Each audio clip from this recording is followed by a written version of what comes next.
¿Qué pasa, chavales? Nuevo vídeo y hoy vamos a ver el i5 10400, un procesador que a simple vista dice, bueno, pues un i5 de la 10ª generación, ya has analizado el i9, vale, ¿dónde está la gracia?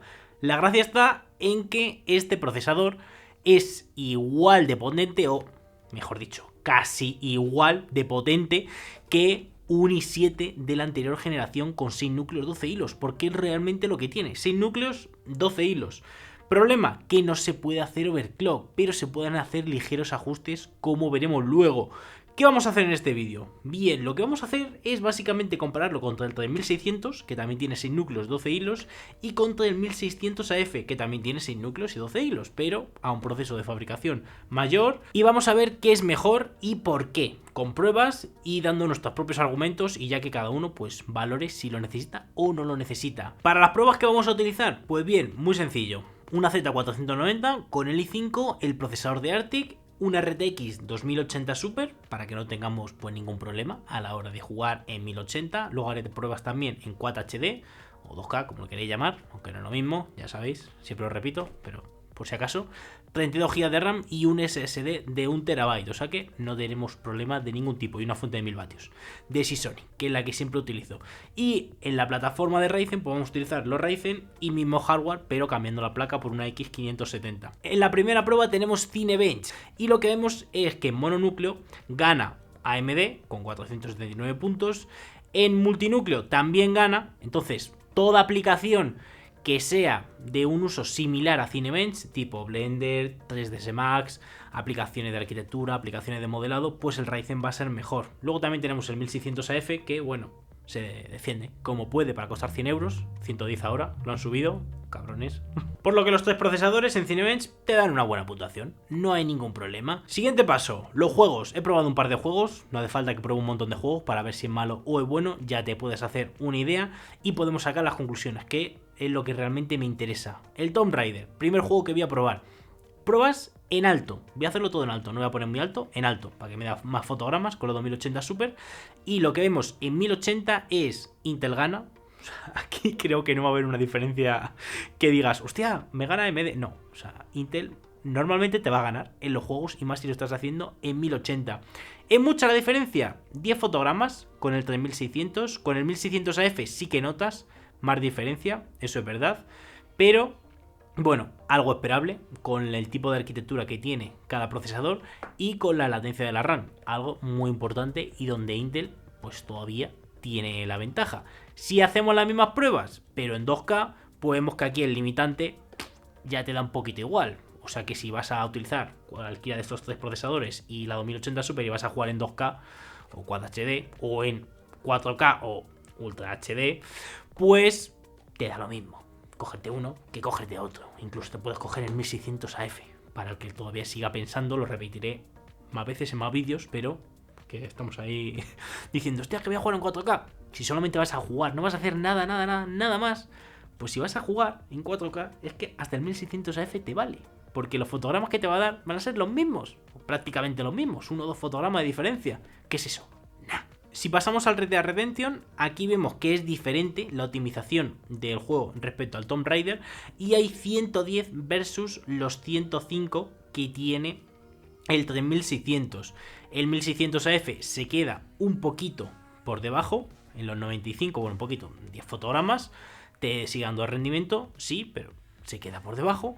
Y si pasamos a las pruebas en 2K, vemos lo mismo que hemos visto antes, más o menos. Tenemos lo mismo en los tres procesadores, siendo el 1600 AF un poquito inferior, pero entre el 3600 y el i5, pues más o menos lo mismo, un par de fotogramas. Después, la prueba que he hecho ha sido Adobe Premiere, pero ojo, que aquí lo que vais a ver tiene su cosa. Es Adobe Premiere, pero es la última versión. La última versión ahora ya no es tan importante tener un procesador mejor o tener un procesador peor. Es importante, vas a ganar.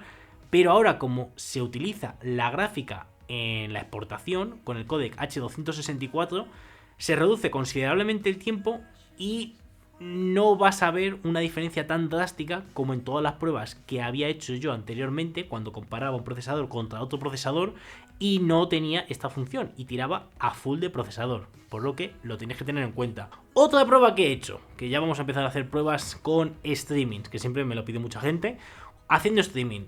Hay dos diferencias, puedes hacer streaming con la CPU o puedes hacer streaming con la GPU. Haciéndolo con la CPU te da más calidad, pero a costa de estar ahí con la CPU que dices, hostia, esto me va un poco petado.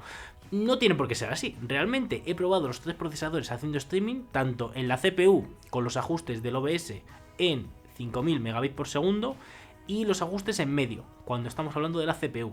Y en la GPU, la opción de Nvidia RTX, que solamente lo puedes utilizar si tienes una RTX, y los ajustes en la máxima calidad. Y lo que me ha dado es que hay una pérdida de fotogramas, tiene que haber pérdida de fotogramas, pero cuando pones la opción de solamente CPU, que es lo que más calidad te da, pues pierde más fotogramas y entonces no te renta tanto. Pero por ejemplo, la opción de hacerlo mediante GPU, que mucha gente te dice, ojo, porque esto es importante, ¿eh? Esta parte del vídeo, páusala, la recapacitas y le vuelves a dar al play. Esta parte del vídeo es importante. Cuando haces streaming y estás utilizando la GPU, realmente podrías tirar con un procesador de 4 núcleos, 8 hilos, perfectamente. O sea, no necesitas un maquinón para hacer streaming. ¿Por qué? Porque estás tirando de la GPU. Lo que vas a perder son fotogramas. O sea, que realmente te da igual. Sí, algo más de uso tendrá, porque si le metes algún efecto o alguna mierda en el Streamlabs, pues sí, va a tener algo más de uso, pero puede con ello el procesador, no se va a morir. Por lo que en estas pruebas hemos visto al claro vencedor. El i5 gana en todas las pruebas, según lo que hemos visto.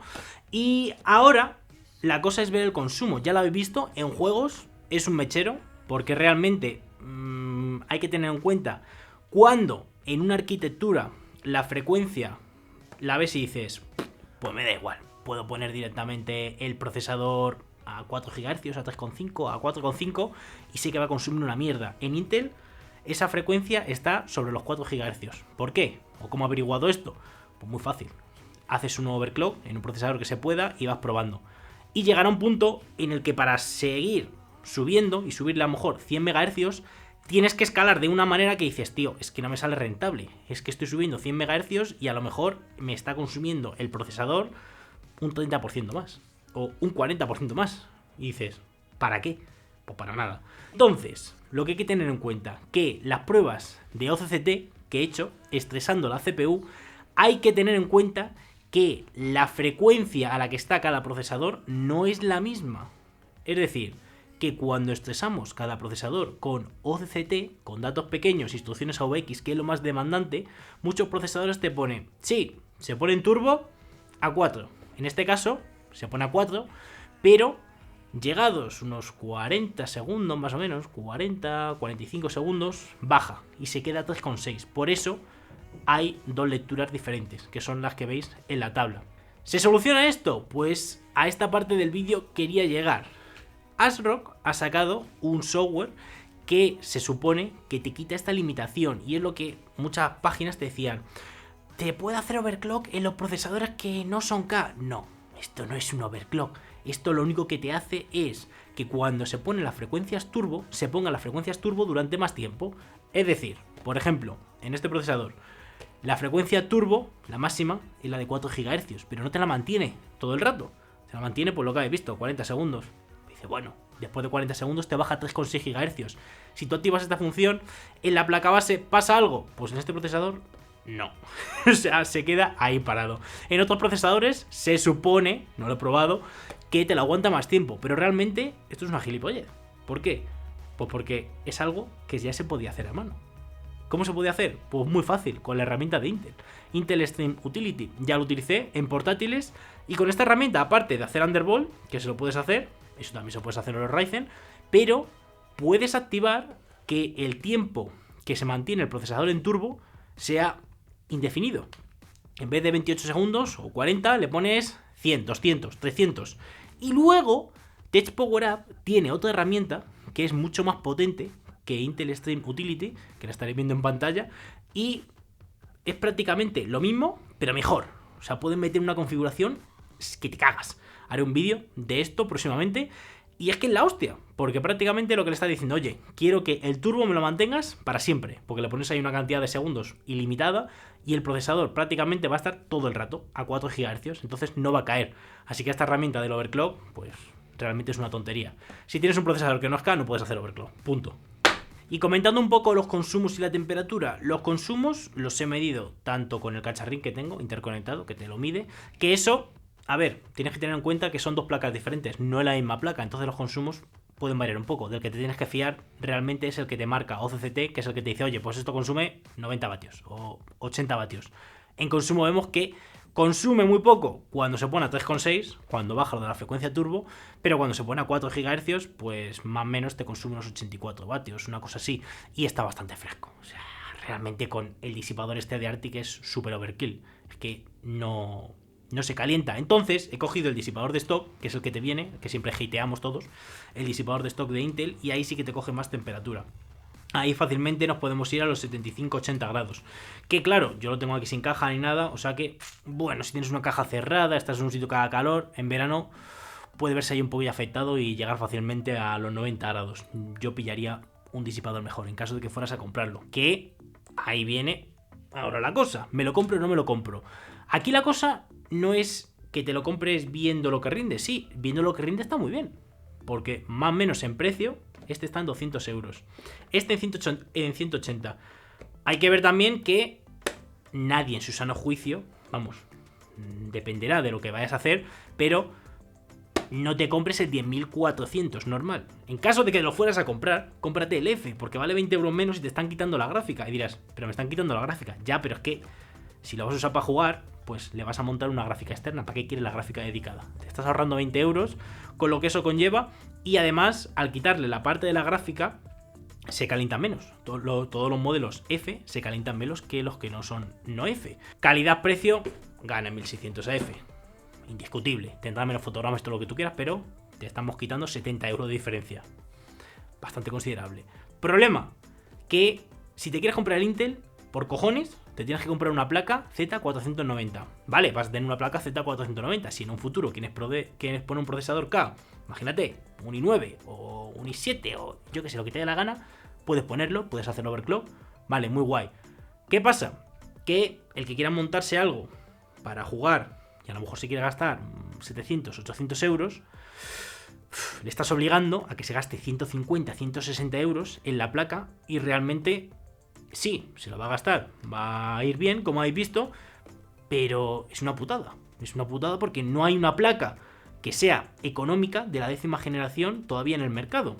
Entonces, si te vas a la opción de Ryzen, tienes placas que por 70 euros, 70, 80, te rinden perfectamente con estos procesadores, varios modelos de MSI, de los que ya utilizan el canal, la Mortar Max o la VDH, que estamos entre los 70, 80, 90 o incluso 100 euros, te puedes ir, pero...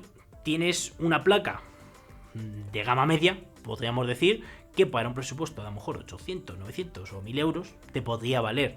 Entonces ahí, claro, también tienes que jugar con eso. Otra cosa que también hay que jugar, 4ª generación de Ryzen. Sí, aquí hemos que ha ganado, pero ¿y la 4ª generación? Pues no lo sé. ¿Qué quieres que te diga? Ahí siempre va a ser la de, sí, ahora te gana Intel, pero... cuando AMD te saque la 4ª generación, pues cuando AMD te saque la 4ª generación veréis pruebas en el canal. O sea, hasta entonces no se puede ver nada, porque no lo sé, no sé lo que da. Lo que sí que hubiera estado bien es que hubieran venido desbloqueados toda la 10ª generación. Eso sí que hubiera sido un golpe sobre la mesa y... vale, sí. Te hacen pasar por caja, porque te jode. O sea, no te lo vamos a negar, te hacen pasar por caja porque no te vale ninguna placa de las anteriores. Pero al menos dice, bueno, venga...